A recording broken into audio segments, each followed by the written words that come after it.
Hello दोस्तों, कैसे हैं आप। आशा करती हूँ कि आप सब बढ़िया होंगे, स्वस्थ होंगे और मस्त होंगे। आइए चलिए मानवा की शुरुआत करते हैं। कहानी की शुरुआत होती है, लड़की को एहसास हुआ कि उसका पुनर्जन्म हुआ है। उसने अपनी मौत के बारे में याद करने की बहुत कोशिश की। वह स्तब्ध थी, काम का बोझ नहीं उठाती थी और न ही उसे किसी पुरानी इसिकाई कहानी की ट्रक ने टक्कर मारी थी। उसकी समझ में बस इतना आया कि वो सो गई थी। सच में क्या पुनर्जन्म की प्रक्रिया इतनी असली हो गई है? क्या वे एक बढ़िया पोर्टल बनाने की भी सहमत नहीं उठा सकती? खैर, जो हो गया सो हो गया, इस बारे में सोचने का कोई फायदा नहीं। जरूरी बात यह थी कि उसे अपने शरीर के असली ऑनर की कोई याद नहीं थी। इससे उसे किसी भी तरह के व्यक्तित्व टकराव से छुटकारा मिल गया। लेकिन उसे अपने ही अंतिम संस्कार के बीच में क्यों जागना पड़ा? इसमें कोई हैरानी नहीं कि सब उसे ऐसे देख रहे थे जैसे उन्होंने कोई भूत देख लिया हो। पृष्ठ के नजरिए से यह सचमुच का पुनर्जन्म था। वह बस एक नाम पूछना चाहती थी ताकि किसी तरह काम चल सके। लेकिन उसे पुजारी और डॉक्टर से पूरे दिन की पूछताछ ही मिली। इसके बारे में सोचते ही उसका सिर दर्द करने लगा। उसे यह भी नहीं पता था कि उसे किस किताब में डाल दिया गया है। हाल ही में वह जो मार्शल आर्ट के नॉवल पढ़ रही थी, उनसे उसे कोई मदद नहीं मिली क्योंकि वह असली मालिक के बारे में कुछ नहीं जानती थी। इसीलिए उसके पास भूलने का नाटक करने के अलावा कोई और चारा नहीं था। लकीली एक नौकरानी उसकी मदद करने को तैयार थी। उससे उसे कुछ जानकारी मिली। यह एक दुष्ट आत्मा के कब्जे वाली कहानी थी। उसे देखकर सभी नौकरों ने सिर झुका लिया और कांपने लगे। एक नौकरानी तो वही बेहोश हो गई। एक और नौकरानी दया की भीख मांगने लगी। उसे तुरंत घसीट कर ले जाया गया। ओरिजिनल ऑनर कितना कितना दुष्ट था कि उसने इन बेचारी लड़कियों को इस तरह डराया। उसे तो एक भय इंसान बनने की कोशिश करनी चाहिए थी। इसके अलावा इस शरीर की आंखें लाल थी। इस तरह के नॉवल की दुनिया में लाल रंग अशुभ माना जाता था। लाल आंखों वाले लोगों को तब तक तंग किया जाता था और समाज से बहिष्कृत किया जाता था जब तक कि नायक गलती से यह न कह दे, मुझे लगता है कि वे सुंदर है, और फिर वे उनसे बेइंतहा प्यार करने लगते हैं। इवेंजेलिन काउंट लोहानसेन की एक लौती बेटी थी। उसकी माँ कम उम्र में ही मर गई थी और उसके पिता के साथ उसके रिश्ते अच्छे नहीं थे। मौत से वापस आने के बाद भी उसके पिता उससे मिलने एक बार भी नहीं आए। इन कहानियों में खलनायिका का पिता या तो बेहद नीच होता है या फिर प्यार करने वाला पिता, और उसका पिता पहले वाला था। उसका कोई मंगेतर भी नहीं था। आमतौर पर इन कहानियों में मेन मेल कैरेक्टर कोई युवराज या ड्यूक होता है, उत्तर दिशा। लेकिन असल में युवराज अधेड़ उम्र के थे और उनके 2 बच्चे थे, और उत्तर दिशा का कोई ड्यूक नहीं मिल रहा था। नौकरानी बस इतनी ही जानकारी दे पाई। उसने ओरिजिनल मालिक की डायरी खोजने का फैसला किया, लेकिन एक समस्या थी, वह पढ़ नहीं सकती थी। कुछ पल हिचकिचाने के बाद नौकरानी ने कहा, मैं कल तक आपके लिए पढ़ने लिखने की किताब ला दूंगी। फिर वह ऐसे भागी जैसे अपनी जान बचाकर भाग रही हो। वह कितनी तेज है। मौका पाकर उसने हवेली की छानबीन शुरू कर दी। बेडरूम में नहीं, बाथरूम में नहीं, बैठक में नहीं, उसे कुछ नहीं मिला। 1 मिनट रुको। जब नौकरानी उसे हवेली दिखा रही थी तो उसने एक कमरे का जिक्र किया था जिसमें ओरिजिनल मालिक ने कभी किसी को जाने नहीं दिया था। क्या वहां कुछ छिपा था? वह दरवाजे तक गई और उसे खींचने की कोशिश की, लेकिन वह हिला तक नहीं। उसने दोनों हाथों से उसे पकड़कर पूरी ताकत से खींचा। आखिरकार दरवाजा खुल गया और जोर से वह पीछे की ओर लड़खड़ा गई। दरवाजा थोड़ा सा खुला हुआ था। उसने कमरे की गहराई में झांका तो उसे कपड़े से ढकी पेंटिंग से भरा कमरा मिला। ऐसा लगता था कि असली एवेंजेलिन को पेंटिंग करना पसंद था, लेकिन उसने उन्हें ढक दिया था और किसी को भी अंदर आने से मना कर दिया था। डायरी शायद किताबों की अलमारी में थी। हालांकि वह इस दुनिया के शब्द नहीं पढ़ सकती थी, लेकिन वह अनुमान लगाने की प्रक्रिया का इस्तेमाल कर सकती थी।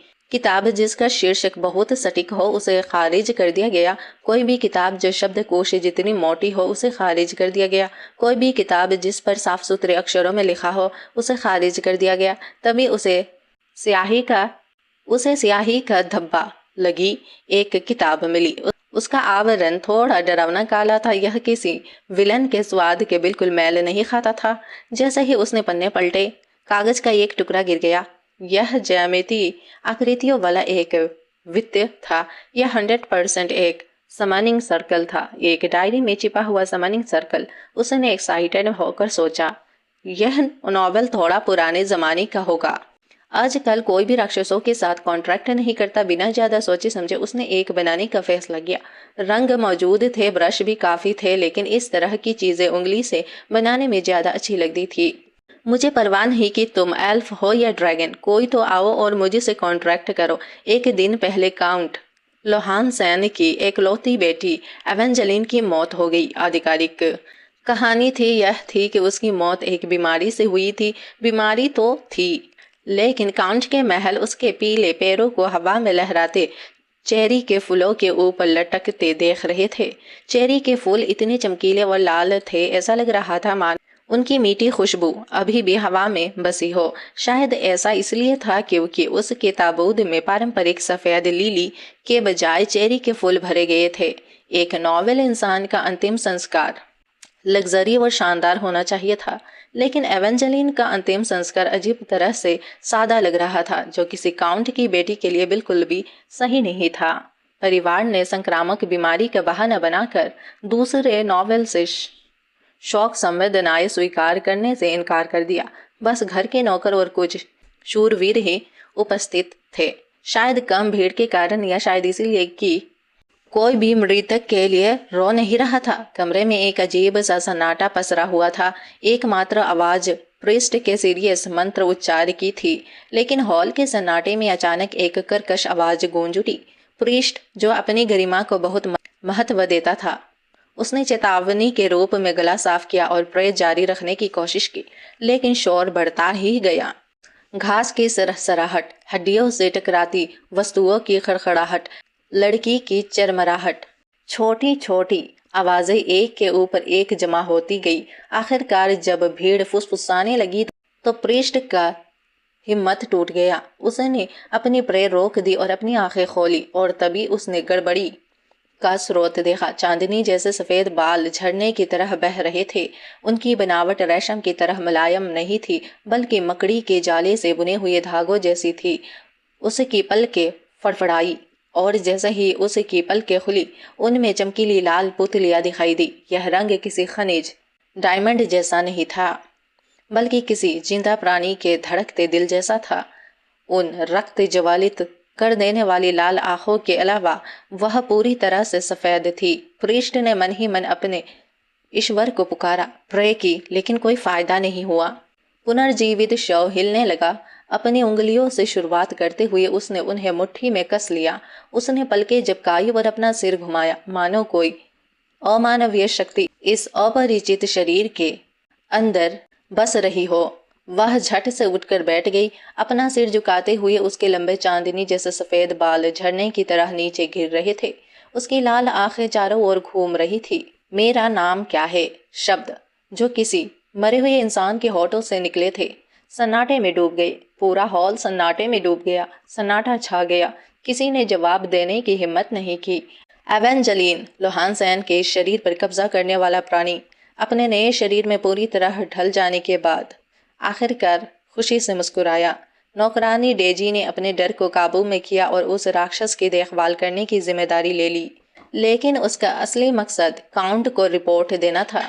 मरी हुई लेडी का रूप धारण किए हुए वह राक्षस श्रीमती वंश का याददाश्त खोने का दावा कर रहा था। उसने लेडी एवेंजलिन से जुड़ी हर बात पूछी, उनकी उम्र, उनकी आदतें, उनका परिवार, यहाँ तक कि उन्हें क्या खाना पसंद था।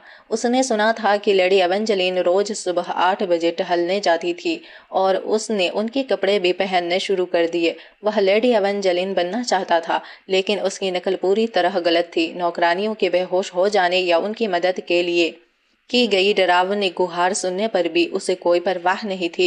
इसके बजाय उसकी लाल आंखें घृणा और तिरस्कार से भरी थी, मानो वह सड़क पर रेंगते हुए किसी कीड़े को नीचे देख रहा हो। डेजी जिस एवेंजलिन को जानती थी वह ऐसी नहीं थी। वह कोमल लड़की किसी से भी कठोर शब्द बोलने के बजाय बीमारी में कष्ट सहना पसंद करती थी। अगर वह सच में दिखावा कर रही होती तो उसे लोगों को उन आंखों से नहीं देखना चाहिए था। लेकिन फिर अचानक उसने कहा कि वह पढ़ना सीखना चाहती है। डेजी ने एक किताब खरीदने का वादा किया, लेकिन उसे तुरंत एहसास हुआ कि यह उससे पीछा छुड़ाने का बहाना मात्र है। उस समय में वह गायब हो गई। उन्होंने पूरे महल में उसकी तलाशी ली। जिस बंद कमरे की कोई चाबी नहीं थी वही उन्होंने उसे पाया, एक किताब पढ़ते हुए जैसे कुछ हुआ ही न हो। बेहतर ढंग से देखने के लिए डेजी ने अपनी सांस रोक ली और दरवाजे की दरार से झांका तो पाया कि वह अपनी उंगली के खून से फर्श पर एक आकृति बना रही थी। उसने धीमी आवाज में कॉन्ट्रैक्ट शब्द बुदबुदाया। डेजी ने सावधानी से अपना सिर थोड़ा और बाहर निकाला और उसकी नजरें उससे मिली। डेजी ने बस इतना ही देखा। काउंट लुहानसेन ने अपनी ठुड्डी सहलाई। खून से बना एक चिन्ह, कॉन्ट्रैक्ट। क्या यह किसी तरह का जादू टोना है? क्या यह और भी राक्षसों को बुलाने वाला है? सबसे मुश्किल बात यह थी कि पवित्र जल भी उसे दूर नहीं कर पा रहा था। कोई और रास्ता ना होने पर वे बस देखते रह सकते थे। वह डेजी को कुछ हौसला देने वाले शब्द कहने ही वाला था, लेकिन उसने देखा कि उसकी आंखें अभी भी कसकर बंद है। तुम अपनी आंखें क्यों बंद रखे हुए हो? डेजी उलझन में दिखी। क्या मैं डरी हुई? बिल्कुल। वह चीज मुझे इतनी देर से घूर रही है। काउंट ने अपना सिर घुमाया और उसकी नजर अनगिनत सूजी हुई आंखों से मिली जो उसे घूर रही थी। उस रात जब वह गहरी नींद में सो रही थी तो वह प्राणी आ गया जिसे उसने अपनी कॉन्ट्रैक्ट के लिए चुना था। जब वह अगले दिन उठी तो उसके बिस्तर के पास एक 3 आंखों वाली तेंदुए के प्रिंट वाली बिल्ली थी। दूसरी दुनिया की बिल्लियां कितनी अनोखी होती है। उस प्यारी कोमल छोटी सी चीज को देखकर उसने मुश्किल से अपनी बात कही। थोड़ी कमजोर है लेकिन ठीक ही है ना? जैसे ही एक नौकरानी अंदर आई वह फिर से अपने विलन वाले रूप में आ गई। उसने देखा कि यह कल वाली नौकरानी नहीं थी, लेकिन उसने इस पर ज्यादा ध्यान नहीं दिया। शायद वे शिफ्ट में काम करते हैं। नई लड़की ने बातचीत शुरू करने के लिए उसने एक प्यारे से टॉपिक से शुरुआत करने का फैसला किया। क्या काउंट के पास बहुत सारी बिल्लियां हैं? नौकरानी ने भावहीन चेहरे से जवाब दिया। वे सब मारी गई। उसने आगे कहा, वह एक संक्रामक बीमारी फैला रही थी। लड़की तुरंत घबरा गई। अगर इस छोटे से जीव का पता चल गया तो बहुत बड़ी मुसीबत हो जाएगी। अगले ही पल उसे मियाऊ की आवाज सुनाई दी। नौकरानी ने चारों ओर देखा। क्या तुमने बिल्ली की आवाज सुनी? एवेंजलीन ने शांत रहने की कोशिश की। मैंने कुछ नहीं सुना। यह अजीब है, आवाज तो बहुत पास से आ रही थी। उसने पूरी ताकत से अनसुना करने का नाटक किया। बेबी रो मत, अगर उन्हें पता चल गया तो तुम मर जाओगी। शुक्र है नौकरानी ने कमरे की तलाशी लिए बिना ही चली गई। इससे उसे लगभग दिल का दौरा पड़ गया। उसने सोचा था कि यहाँ एक बिल्ली रहती है, लेकिन अब वह ऐसी बन गई थी जिसने अपने परिवार की अनुमति के बिना चुपके से एक आवारा बिल्ली को अपने घर में पनाह दी थी। लेकिन अगर मैं इसे अभी बाहर निकाल दूंगी तो यह मर जाएगी। शायद इसका परिवार भी मर चुका होगा। इसे रखने से पहले मैं एक पादरी और एक डॉक्टर से इसकी अच्छी तरह से जांच करवाऊंगी। वे काउंट की बेटी की पालतू बिल्ली को तो नहीं मारेंगे है ना? वह काउंट से अनुमति लेने गई, लेकिन उसे दरवाजे से ही लौटा दिया गया। बटलर ने झुककर प्रणाम किया। माफ कीजिए महोदया, लेकिन काउंट इस समय सरकारी कामों में बिजी हैं और आपसे मिलने नहीं आ सकते।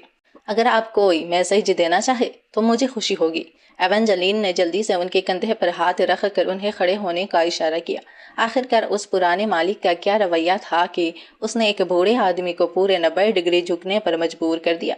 बटलर डर के मारे सहम गया। उसने झट से अपना हाथ खींच लिया पीछे। मैं बस एक बिल्ली पालना चाहती हूँ, इसीलिए फिलहाल क्या इसकी अनुमति नहीं है? बटलर ने देखा। परेशान होकर उसने अपना कंधा सहलाया। ऐसा नहीं है, जल्द ही उसे इजाजत मिल गई। वह उसे चेकअप के लिए ले जाना चाहती थी, लेकिन बटलर ने कहा कि उसे बस थोड़ा सा पवित्र जल पिलाने की जरूरत है। अगर पवित्र जल सभी बीमारियों को ठीक कर सकता है तो तुमने बिल्लियों को क्यों मारा? बटलर ने बताया कि बिल्ली ने पानी पी लिया है और फिर चला गया। तभी एक नौकरानी ने उसे एक पट्टा दिया और हिचकिचाते हुए बोली, दूसरे नौकर बिल्ली को नुकसान पहुंचा सकते हैं। क्यों ना हम पट्टे पर नाम कढ़ाई कर दे और इसे पहना दे। एवेंजलीन ने तुरंत सुझाव मान लिया, लेकिन वह गला साफ करते हुए पढ़ नहीं सकती थी। कढ़ाई करना तो दूर की बात है, इससे पहले कि वह कुछ समझा पाती नौकरानी ऐसे भाग गई जैसे उसकी जान उसी पर निर्भर हो। दूसरी नौकरानी जिसे उसकी साक्षरता की किताब लानी थी, वह भी कहीं नजर नहीं आ रही थी। नौकरों को मेरे आसपास इस तरह का डर देखकर मुझे लगा कि मैं कोई सत्ता का कोई दलाल हूँ। विलन हूँ मैं, विलन। पता चला कि मुझे चुपके से धमकाया भी जा रहा है। माफ करना बेटा, मम्मी किसी काम की नहीं है। काश मैं जल्दी पढ़ना सीख पाती। यह अधूरा पुनर्जन्म हद से ज्यादा था। अगली सुबह जब वह उठी तो अचानक उसे पढ़ने की शक्ति आ गई। क्या यह पुनर्जन्म की समस्या का समाधान था? क्योंकि अब वह पढ़ सकती थी, शायद वह अपनी सहज प्रवृत्ति से कड़ाई भी कर सकती थी। लेकिन नतीजा भयानक था। वह अपनी खुद की सिलाई भी नहीं कर पा रही थी। जब वह सोच रही थी कि इसे दोबारा करे या नहीं, तभी छोटी बिल्ली म्याऊं करने लगी, मानो उसे गले में पट्टा डालने के लिए कह रही हो। कितनी प्यारी बिल्ली है। पिछले जन्म में परिस्थितियों के कारण उसके पास बिल्ली नहीं थी, लेकिन अब उसका सपना सच हो गया था। उसने बिल्ली को कसकर गले लगाया। आज से तुम्हारा नाम पुडिंग है। असली मालिक का पिता इतना डरा हुआ था कि वह रातों रात भाग गया। घबराहट में बस कुछ कपड़े ही उठा पाया। हवेली के कर्मचारियों ने बताया कि काउंट कई दिनों से कांप रहा था, बड़बड़ा रहा था कि अनगिनत आंखें उसे अंधेरे में से घूर रही है, सबको देख रही है। यहाँ तक कि डेजी नाम की एक नौकरानी भी थी, जो हर किसी को बताती थी कि वह अंधी है और अपनी आंखें खोलने से इनकार करती थी। दूसरे नॉवल परिवार में नौकरी का प्रस्ताव मिलने पर भी उसने उसे ठुकरा दिया और सीधे एक मठ में चली गई। हवेली खाली होने पर काउंटी ने सारे काम काज बटलर को सौंप दिए। पारिवारिक मामले तो बटलर संभाल सकता था। बटलर की बस एक ही जिम्मेदारी थी, लेडी एवेंजेलिन का रूप धारण किया उस राक्षस से निपटना, और हैन्ना का काम था उस राक्षस के बारे में बटलर को हर बात बताना। डेजी के साथ जो हुआ उसके बाद कोई और लेडी की निजी नौकरानी बनने को तैयार नहीं था। उन्हें वेतन बढ़ाना पड़ा और हैन्ना, जिसे पैसों की सख्त जरूरत थी, उसने यह नौकरी ले ली। मुझे बिल्ली की म्याऊं सुनाई दी। लेडी ने पूछा कि क्या हमारे पास कोई बिल्ली है, और मैंने उन्हें बताया कि वे सब मर चुकी है। हमने उन सबको भगा दिया था। तो फिर मुझे अभी भी बिल्ली की आवाज क्यों सुनाई दे रही है? ऐसा लग रहा था कि बटलर को म्याऊं सुनाई नहीं दे रही थी। वह इस बात से ज्यादा चिंतित था कि जो नौकरानी कुछ देर पहले तक ठीक थी, वह मानसिक रूप से परेशान होकर लौटी थी। उसने पूछा कि क्या हैन्ना को सिफारिश पत्र चाहिए। यह एक अच्छा प्रस्ताव था, लेकिन हैन्ना को सिर्फ बिल्लियों की गूंजती हुई आवाजें सुनाई दे रही थी। बटलर ने उसे एक लिखित नोट दिया, लेकिन हैन्ना ने सिर हिला दिया।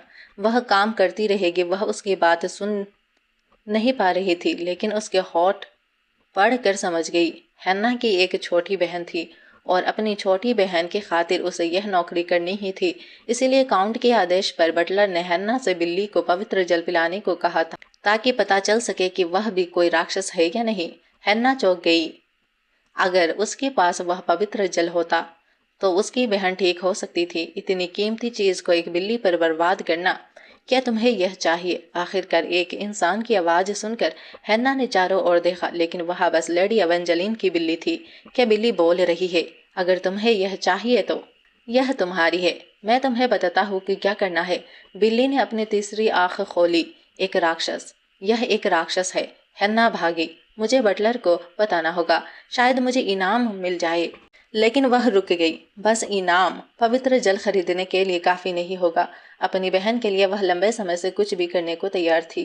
इसीलिए वह बस गई और बिल्ली के निर्देश अनुसार पवित्र जल बदल दिया। लेडी एवेंजेलिन ने इस पर कोई प्रतिक्रिया नहीं दी।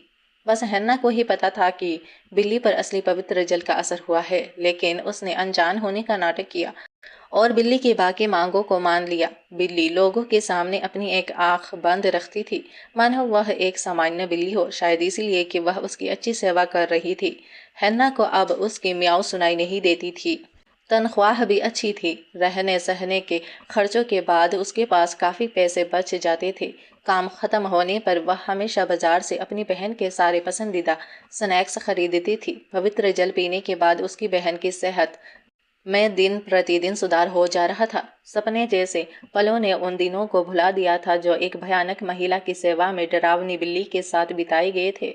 इसीलिए अपनी बहन के खातिर वह उस महिला की सेवा करने की पूरी कोशिश करती रही, भले ही वह महिला एक भयावह दिखने वाली किताब पर डरावनी हंसी हंस रही हो।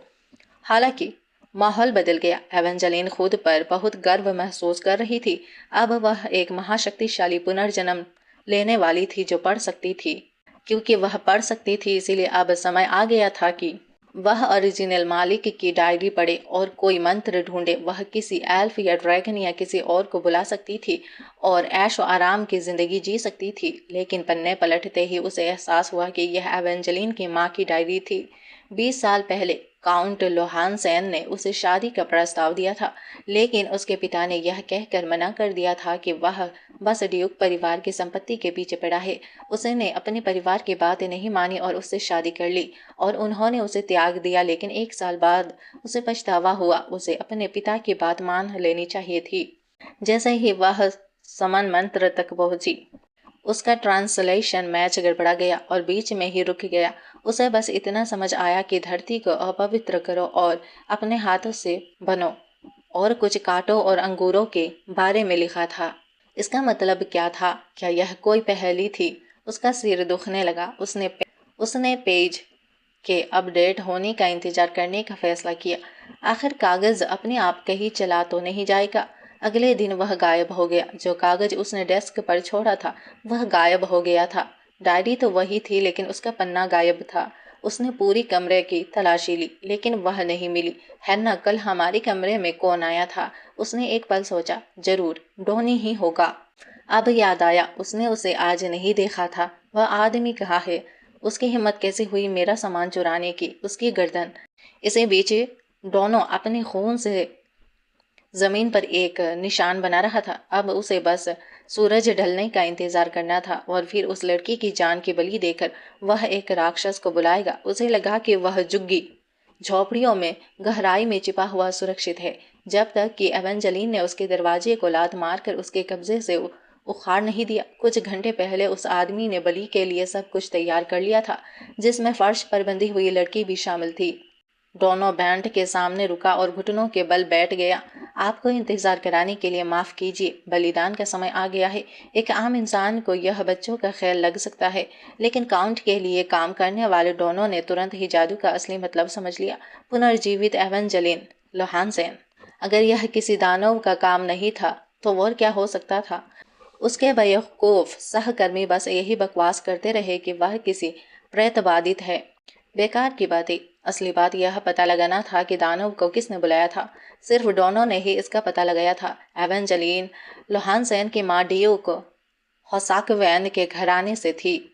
काउंट लोहानसेन को ड्यूक परिवार से भारी भरकम चिकित्सा भत्ता मिलता था, क्योंकि उनका दावा था कि उनकी बेटी जन्म से ही कमजोर थी। लेकिन अगर एवेंजलिन मर जाती तो यह पैसा भी चला जाता। इसीलिए जरूर काउंट लोहानसेन ने ही किसी दानव से अपनी बेटी को जिंदा करने का सौदा किया होगा। वह लानत है उस काउंट पर। दिखावा तो बड़ा ही अच्छा और दोस्ताना करता था, पर अंदर से वह एक और लालची निकम्मा रईस था। दोनों ने काउंट के गंदे इरादों को भली भांति भाप लिया था। दफ्तर की सफाई करते समय एक भारी भरकम रकम वाले दस्तावेज को देखने मात्र से ही उसे अधमरा कर दिया गया था। दोनों इस बलिदान का इस्तेमाल काउंट लोहानसेन जैसे रईस से कहीं ज्यादा सम्मानित रईस बनने के लिए करेगा। उसने कैना की गर्दन पर तलवार रख दी। अगर हमें बलिदान देना ही है तो वह दानव की पसंद का होना चाहिए। एक दानव को तो खून से लथपथ शिकार ही पसंद आएगा। जहाँ धारदार तलवार उसे की त्वचा को छुई, वह खून की एक बूंदी सी बन गई। उसे इस सटीक क्रिया में लगभग कलात्मक आनंद आ रहा था। जैसे ही उसने मंत्र के झाप फिर से शुरू किया, एक जोरदार धमाके से कमरा हिल गया और धूल उड़ने लगी। धुंध के बीच से एक आकृति पास आई। सबसे पहले उसने एक चौंका देने वाली सफेद पोशाक देखी, जैसे नाइट गाउन। फिर उसकी नजर बर्फ की तरफ फीके बेरंग बालों पर पड़ी। जब उसकी निगाहें आखिर लाल आंखों से मिली तो दोनों हाफ उठा। देखो और श्रद्धापूर्वक प्रणाम करो। धरती पर विचरण करने वाली और इस दुनिया में अवतरित होने वाली देवस्सी देवदूत एवेंजलीन लोहानसेन का स्वागत करो। एवेंजलीन ने इसे हंगामे की उम्मीद नहीं की थी। हल्के से लात मारने पर ही कमजोर दरवाजा चकनाचूर हो गया। वह अंदर गई और उसने दोनों को चाकू ताने देखा। एक बंधी हुई लड़की की गर्दन। क्या एक चोर अपहरणकर्ता बन गया है? उसके पीछे एक चोर। हैना चिल्लाई। कहना तो वे एक दूसरे को जानते थे। एवेंजलिन का गुस्सा ओपी लेवल पर पहुंच गया। मेरी हैना के लोगों को छूने की हिम्मत की तो मैं तुम्हें कभी नहीं छोड़ूंगी। सबसे पहले उसे उस लड़की से दूर करना था। दोनों उसका नाम लेते हुए कांप रहा था। उसके जैसा हिंसक अपराधी भी उससे डर रहा था। क्या यह उसका दोषी अंतरात्मा था? मेरा समनिंग सर्कल, उसने कहा। क्या यह हमारे काम आया? तुम्हारा मतलब है कि तुम इस सर्कल के लॉर्ड हो? बिल्कुल सही। इसीलिए मैं तुम्हें ढूंढने आई थी। तुम्हें क्या चाहिए बस बताओ, मैं तुम्हें कुछ भी दे दूंगी। दोनों की आंखें चमक उठी। मुझे बहुत अमीर बना दो, इतना अमीर कि मैं अपनी बाकी जिंदगी आराम से बिता सकूं। एवेंजेलिन अपने साथ कोई पैसा नहीं लाई थी, इसीलिए उसे उसे कुछ बड़ा देना पड़ा। जरूर, काउंट लोहान सैन की उपाधि कैसी रहेगी, मैं तुम्हें काउंट बना दूंगी। दोनों बस वही खड़ा रहा। क्या उसने कुछ ज्यादा ही वादा कर दिया था? बंधक के सुरक्षित होते ही वे इस आदमी को जेल भेज देगी। काउंट लोहान सैन, हाँ, यह मेरे लिए एकदम सही है। मुझे लगता है कि उस कमीने काउंट की उपाधि लेना मेरे लिए उचित होगा। चलो अभी सौदा पक्का करते हैं। जैसे ही उसने कैना पर वार करने के लिए झपट्टा मारा, एवेंजेलिन को मौका मिल गया और उसने मुक्का उसके सिर के पिछले हिस्से पर मारा। दोनों बेहोश होकर जमीन पर गिर पड़ा। उसका निशाना उसकी गर्दन के पिछले हिस्से पर था। जब उसे यकीन हो गया कि वह आदमी उठ नहीं सकता तो हैन्ना अपनी बहन के पास दौड़ी और कैना के हाथों और पैरों में बंधी रस्सियों को खोलने लगी। डरी हुई, मैं तुम्हें छुड़ा लूंगी। मैं इसे खोल नहीं पा रही। ये खुल क्यों नहीं रही? हैन्ना की आंखों से आंसू बह रहे थे। उसके हाथ पत्तों की तरह कांप रहे थे। हट जाओ हैन्ना। एवेंजेलिन पास आई और कुछ ही झटकों में रस्सियां ढीली हो गई। तुम बहुत दूर थी, जाहिर है तुम इसे खोल नहीं पाई। अब ठीक है। हैन्ना ने अपनी बहन को गले लगा लिया। क्या तुम ठीक हो? कैसे पकड़ी गई? मैंने तुमसे कहा था कि बाहर मत जाओ। तुम अभी अभी ठीक हुई हो। माफ करना बहन, मुझे नहीं लगा था कि मैं उसके जैसे किसी के हाथों पकड़ी जाऊंगी। मैं बस तुम्हारा इंतजार कर रही थी। मुझे भी माफ करना। कहना, मुझे बहुत खुशी है कि तुम सुरक्षित हो। शुक्र है कि वह देर नहीं हुई थी। उन दोनों को देखकर उसके गले में एक गांठ सी आ गई। वह भी उन्हें गले लगाना चाहती थी, लेकिन खुफियात खलनायिका होने के नाते अभी गले लगाना उसके कैरेक्टर को खराब कर देता। तुम्हारा नाम कहना है, ठीक है। हमें दोनों का क्या करना चाहिए? क्या उसे हमेशा के लिए काल कोठरी में बंद कर दे? जब उसने करीब से देखा तो उसे पता चला कि केना की गर्दन पर लगा घाव उसकी सोच से कहीं ज्यादा गहरा था। तुम्हारी गर्दन कैसी है? केना ने कृतज्ञता से कहा। ठीक है। तभी होश में आए दोनों ने खंजर उठाया और बिना किसी झिझक के खुद को मार डाला। केना चीखी और अपनी मालकिन की ओर दौड़ी। उसके सामने एक बिल्कुल अनजाना सीन था। उसने सोचा था कि दोनों मालकिन पर हमला करेगा, लेकिन इसके बजाय उसने खुद को चाकू मारा और अपने ही खून से बने घेरे में गिर पड़ा। एवेंजेलिन उलझन में पलकें झपकाई। क्या वह अपने अपराधों की सजा भुगतने को इतना अनिच्छुक है? कुछ अपराधी सजा भुगतने के बजाय आत्महत्या करना पसंद करते हैं। लगता है इस दुनिया में भी ऐसा ही है। माफ करना, वह पूरी तरह से मर चुका है। मुझे उम्मीद थी कि उसे न्याय का स्वाद मिलेगा। कहना ने कहा। कोई बात नहीं, मैं इससे संतुष्ट हूँ। लड़की की आंखें चमक उठी। उसकी मुस्कान इतनी प्यारी थी मानो उसके सारे दुख धुल गए हो।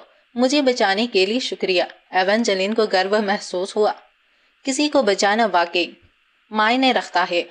इससे उसे अंदर से बहुत गर्मी महसूस हुई। इतनी गर्मी क्यों हो रही थी? हैना ने इशारा करते हुए कहा। माई लेडी, यहाँ आग लग गई है। क्या हमें यहाँ से निकल नहीं जाना चाहिए? चारों ओर आग की लपटें फैल रही थी। तीनों जल्दी से घर से बाहर निकल भागे।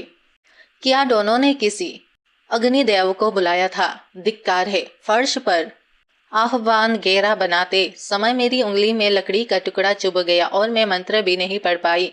मेरे लिए कुछ नहीं हुआ। अब मंत्र जलकर राख हो गया है। क्या मेरा अजय जीवन पहले ही खत्म हो गया है? जंग लगी दीवारें, फफूंदी लगा कमरा, ठंडा सूप, एक संकरा कठोर बिस्तर और 2 उंगलियों जितनी चौड़ी खिड़की। यही कहना कि पूरी दुनिया थी। कमजोर और बीमार पैदा हुई। उसका जन्म मुश्किल से हुआ था और उसकी मां प्रसव कक्ष से कभी बाहर नहीं निकली।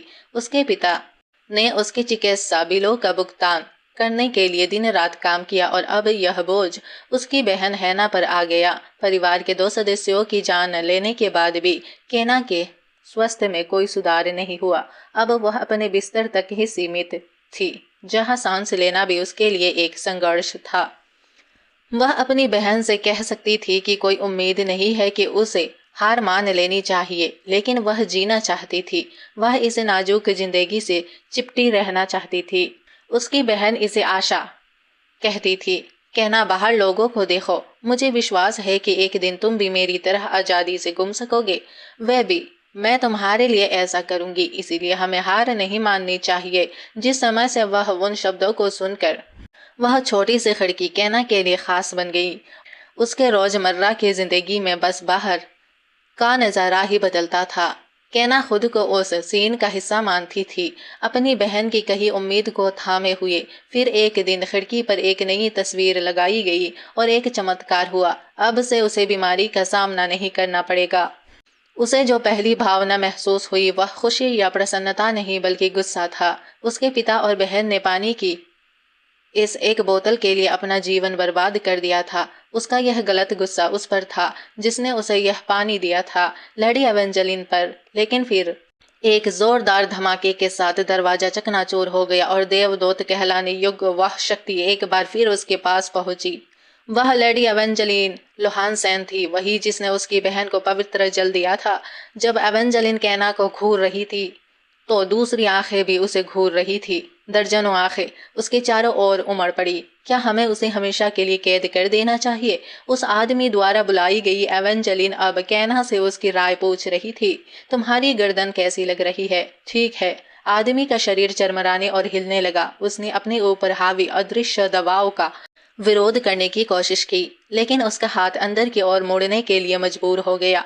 जैसे जैसे दर्द के प्रति उसका प्रतिरोध कम होता गया, चाकू बिना किसी हिचकिचाहट के चला और उसने अपना गला काट लिया। माफ करना, वह तो मर चुका है। कोई बात नहीं, मैं इससे संतुष्ट हूँ। आत्महत्या सबसे बड़ा पाप था। जो लोग देवताओं द्वारा दिए गए जिंदगी को त्याग देते हैं, उन्हें कोई माफी नहीं मिलती। एवेंजेलिन द्वारा त्यागे गए उस आदमी पर देवता भी थूकेंगे। उसकी आत्मा का एकमात्र गंतव्य नर्क था। नर्क की आग उसे लेने आई और कैना के चेहरे पर गर्मी की एक लहर दौड़ गई। वह गर्माहट उसकी बहन के आलिंगन जैसी, गर्मियों के सूरज जैसी महसूस हुई। इसी बीच एक काले बालों वाला योद्धा दूर से जलती हुई रिहायशी इमारत को देख रहा था। जल्द ही आगे की रोशनी से कस्बे के लोग आकर्षित हो गए। जैसे जैसे भीड़ बढ़ती गई, योद्धा दल घटना स्थल पर पहुंच गया। ऐसा लग रहा था कि किसी ने इसकी सूचना दी थी। जैसा कि आप किसी लव नॉवेल की दुनिया से उम्मीद करेंगे, उनकी सफेद वर्दी और शुद्ध सफेद चौगे बेहद आकर्षक थे, मानो कवच का विकल्प हो। एक आदमी एवेंजेलिन को सबसे अलग लगा। लड़की दंग रह गई। वह इतना सुंदर था कि मानो अपराध हो। एक आदमी बाकियों से इतना आकर्षक की यादें गढ़ने का मन करे। माफ कीजिए, मैं गैब्रियल हूँ, पहले रोज नाइट्स का कप्तान। एक मिनट रुकिए। एक आकर्षक, शांत, काले बालों वाला नाइट। क्या यही लड़का कहानी का मेन किरदार हो सकता है? गैब्रियल ने पहले बात की। महारानी, आप यहाँ क्या कर रही है? यह टहलने के लिए ठीक जगह नहीं लग रही है। एवेंजेलिन सहम गई। पहली ही मुलाकात में शक के घेरे में आकर वह वाकई किसी खलनायिका जैसी लग रही थी। अगले ही पल कैना उसके सामने आ गई। उसकी बहन ने उसे चेतावनी दी थी कि यह विलन है, लेकिन कैना पीछे हटने को तैयार नहीं थी। यह नाइट आपसे पूछताछ कर रहा है। एवेंजेलिन बहुत भावुक हो गई, लेकिन वह उस बच्ची के पीछे नहीं छिप सकती थी जिसने पहले ही बहुत कुछ सहा था। मैं टहलने नहीं निकली थी, मैं किसी को ढूंढ रही थी। इस जलते हुए घर में रहने वाला आदमी मेरा नौकर था, लेकिन अब वो मर चुका है। चिंता मत कीजिए, उसे यही मिलना चाहिए था। गैब्रियल कुछ पल चुप रहा। क्या आप प्लीज और क्लियरली समझा सकती है? एवेंजेलिन असमंजस में थी।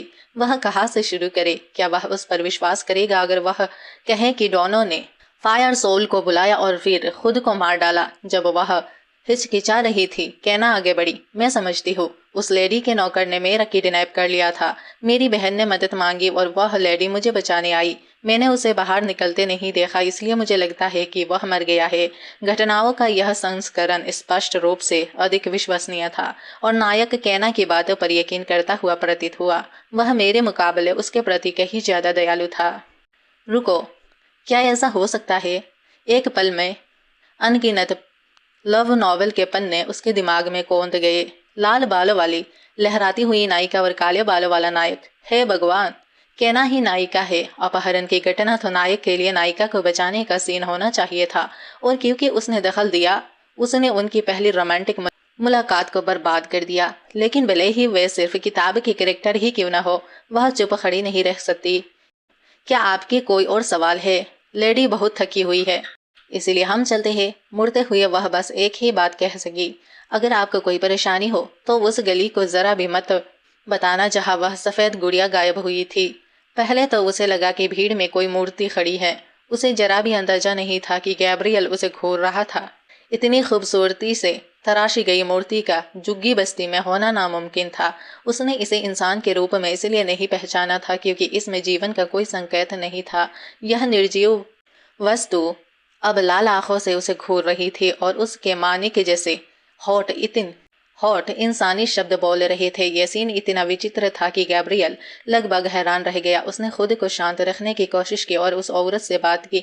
जैसा कि उसने अनुमान लगाया था, वह इंसान नहीं थी। जब उसने अपनी नौकरानी की मौत का जिक्र किया तो उसकी आंखों में जरा भी हमदर्दी नहीं थी, ठीक वैसे ही जैसे कोई इंसान सड़क पर चींटी की परवाह नहीं करता।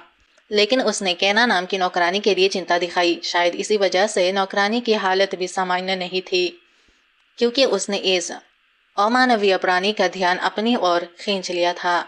उसकी अंधी और उन्मादी अभिव्यक्ति ऐसी थी जैसे उसने अभी अभी अपने भगवान को देखा हो। कैप्टन, उसके एक आदमी ने पुकारा। आग बुझाने से पहले ही वह अपने आप बुझ गई। आसपास की इमारतों में भी नहीं फैली, सिर्फ एक ही घर जला। इतना ही नहीं, हमें घटनास्थल पर एक लाश भी मिला, झुलसा हुआ और बुरी तरह से तबाह। लाश किसी न किसी तरह देवदूत जैसा लग रहा था। अंगों से रहित धड़ के पीछे जमीन पर जलने के निशान पंखों की तरह फैले हुए थे और सिर के पीछे एक प्रभामंडल था, मानो किसी पवित्र चित्र से लिया गया हो। उस इंसान को कभी एक प्रतिभाशाली नवोदित कलाकार माना जाता था, लेकिन उसका काम नॉवेल वर्ग की पसंद के अनुरूप नहीं था और वह जल्द ही अपनी प्रतिष्ठा खो बैठा। अब वह अपनी पत्नी पर निर्भर था। वह प्रेरणा की एक चिंगारी की उम्मीद में इधर उधर भटक रहा था। तभी उसकी नजर एक अजीब आग पर पड़ी। सूरज जैसी लपटें शांत होने के बाद उसने राख में एक पवित्र देवदूत को पाया जो जलकर काला पड़ गया था और उसका बस धड़ ही बचा था। प्रेरणा बिजली की तरह कौंधी। वह दौड़कर अपने घर लौटा, ब्रश उठाया और बिना रेखा चित्र बनाए ही चित्र बनाना शुरू कर दिया। वह उस छवि को अपनी यादों से मिटने से पहले ही कैद करना चाहता था, लेकिन कुछ अधूरा सा था। रंग उसे पूरी तरह से चित्रित नहीं कर पाए। उसकी नजर एक प्लेट नाइफ पर पड़ी। बिना सोचे समझे उसने उसे उठाया और अपनी जांघ में घोंप दिया। तेज दर्द के बीच खून उसकी पैंट में फैल गया। उसने ब्रश को खून में डुबोया और काम को पूरा करने में छूट गया।